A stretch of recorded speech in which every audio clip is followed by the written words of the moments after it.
G'day guys, Phil McGilvray here from Grandma's Jars. Thank you for joining us. We're up to tutorial 9 in our 10-part tutorial series, our top 10 tips for paying off debt.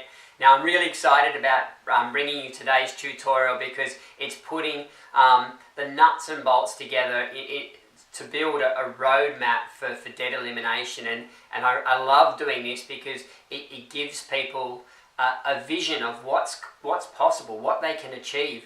And you know, when you can see step by step how you're going to go from being in a lot of debt to debt free, it can be really exciting and very, very inspiring. So what I've got here is a roadmap that I've drawn on the board based on the case study that I was using in tutorial 6 and 7.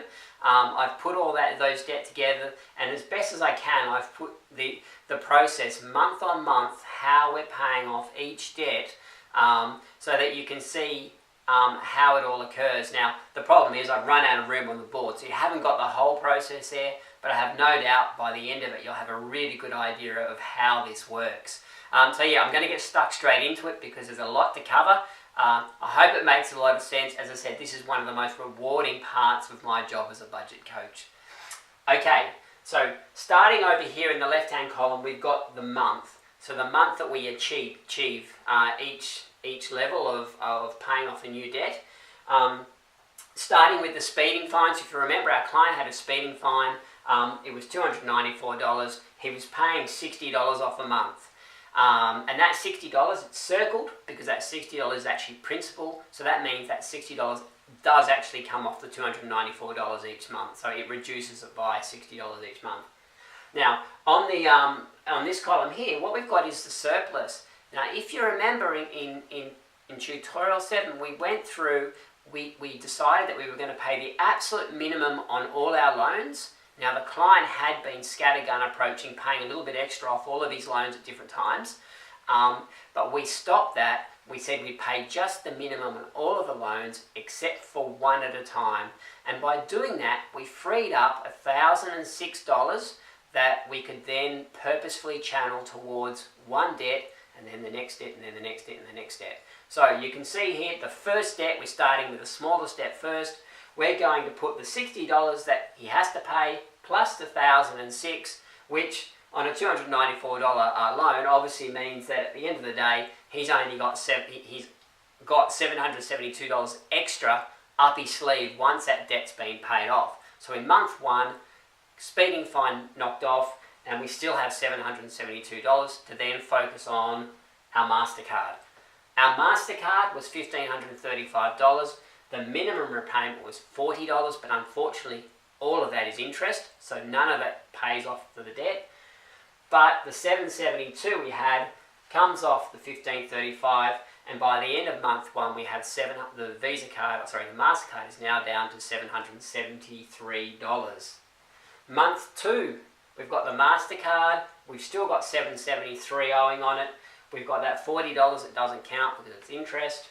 We have $1,066 now as surplus. We only had $1,006 previously, but because we no longer have the speeding fine, we now have that extra $60 available as surplus, which means that by the end of halfway through month 2, we have the MasterCard completely paid off, and we have $293 up our sleeves to then throw out, again in month 2, the Visa card. The Visa card is $1834, that's how much we owed. We've got a $50 minimum payment that is all interest, so no principal. And we've got the $293 left as surplus, so again this is just in month 2. So by the end of month 2, we've paid off the speeding fine, we've paid off the MasterCard, and we've reduced the Visa card down to $1,541. Okay, so at the start of month 3, we're starting with the Visa card. We have $1,541, the $50 interest that doesn't count. We've got $1,106. Now you can see, again, our surplus has gone up from $1,066 to $1,106 because we're no longer paying the $40 interest on the MasterCard. So you can see that snowball effect of the surplus getting bigger. So that $1,106 is directed towards our $1,541 Visa card. So by the end of month 3, our Visa card is down to $435. Okay, we get to month 4, Visa card, $435, minimum repayment, $50. We have the $1,106 surplus, so by halfway through month 4, we've paid off the MasterCard and we've got more than enough in surplus, so $671 still up our sleeves, which we can then throw towards a personal loan, which was the fourth debt, and the fourth smallest debt, at $1,848. Now, if you remember from our previous tutorials, the personal loan was actually $2,583, but because we had minimum repayments of $360 on those, $115 of that minimum repayment was interest, but $245 was actually principal. So for month 1, 2, and 3, this $245 has actually been coming off this personal loan. So even though we haven't been focusing on it, the personal loan, the car loan have been going down.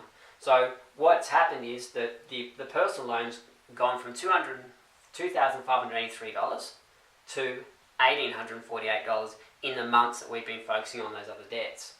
So we have $245 surplus this month, plus we have the $671 surplus from the previous month. So you can see that what's happened here is that we've now brought the personal loan down to $932. So this has all happened by month 4. In month 5, we've got the personal loan again. We've got $932 owing. $115 of the $360 that they have to pay is interest. Now it's probably less than that now because we brought the loan down, but let's keep it simple. $115 is interest, $245 is principal, and again you can see here that our surplus has gone up because we no longer have the $50 that we've been paying on the Visa card. So we've got $1,156. So by the halfway through the 5th month, we now have the personal loan paid off and we have $469, which means we can start throwing everything at our last lifestyle debt, which is the car loan. Now, you can see from that hopefully just how quickly we're progressing through these loans. And if we continue that going on, and you can see with the car loan, we had started with $10,344 when we met this client, but because he's making $450 repayments, of which $287 is principal, it's also come down to $9,000, just a little bit over $9,000 by the time we get to month 5. And you can see very quickly, by month 7 here, this loan, his last lifestyle loan, has come down to $4,834. So this is by month 7. The surplus funds has grown to $1,516, so $1,516.